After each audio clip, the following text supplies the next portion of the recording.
As-salamu wa rahmatullahi wa barakatuh. I have told that if we follow Islam, we can build a moral society. You see, we have 54 Islamic countries.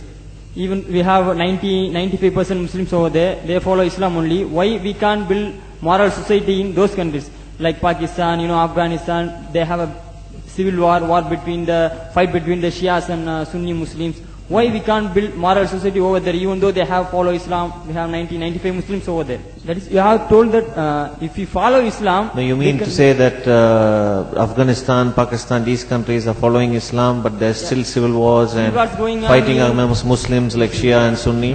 Why you are asking? We can't build moral society over there, even though we have 90%, 95 Muslims over there? First of all, Pakistan is not following Islam. Are you joking? I'm saying not Pakistan, we have 90% Muslim. Muslim means follow Islam. But Muslim, what Muslim? What Muslim? I remember 15 years ago, it's not today and I heard it's worse, 15 years ago I remember going to a wedding in Pakistan. A wedding where men and women were mixing freely. Where the bride was dancing on the stage with all the male members of the family dancing on the stage. I am sure somewhere around, we probably hidden in a corner then, but I hear now it's open, drinking alcohol. What Muslim are we talking about? This was 15 years ago. Now I hear it's even worse. Oh yes, they're Islam.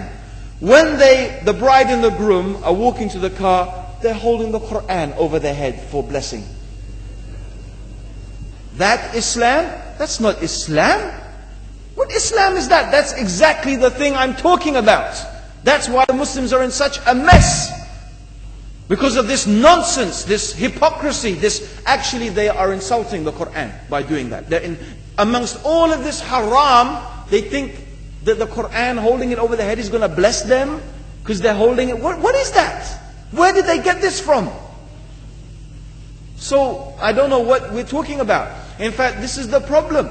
You see, the Muslim world itself is so far from Islam. So many you find here in India. Well, I know it's not a Muslim country, but there are lots of Muslims here.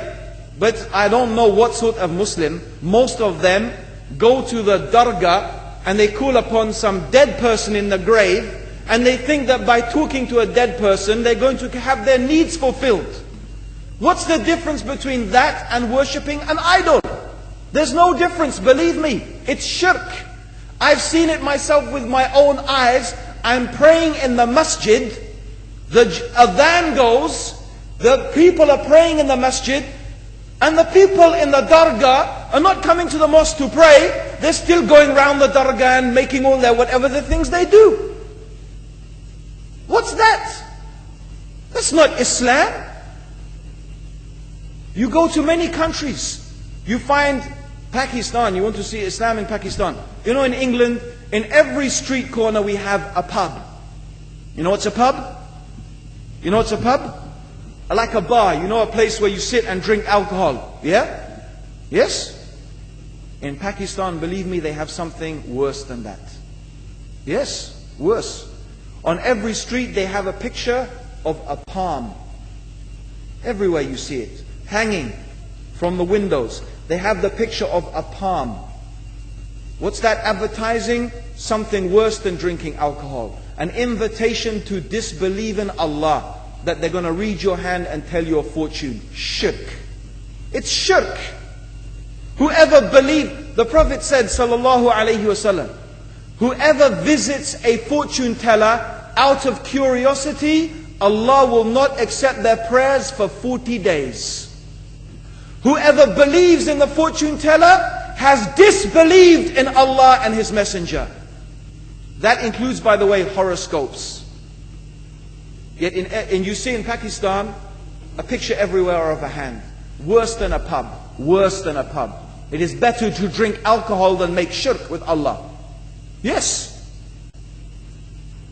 So this is the Muslim countries. You will not find one except they are not doing magic and shirk and kufr.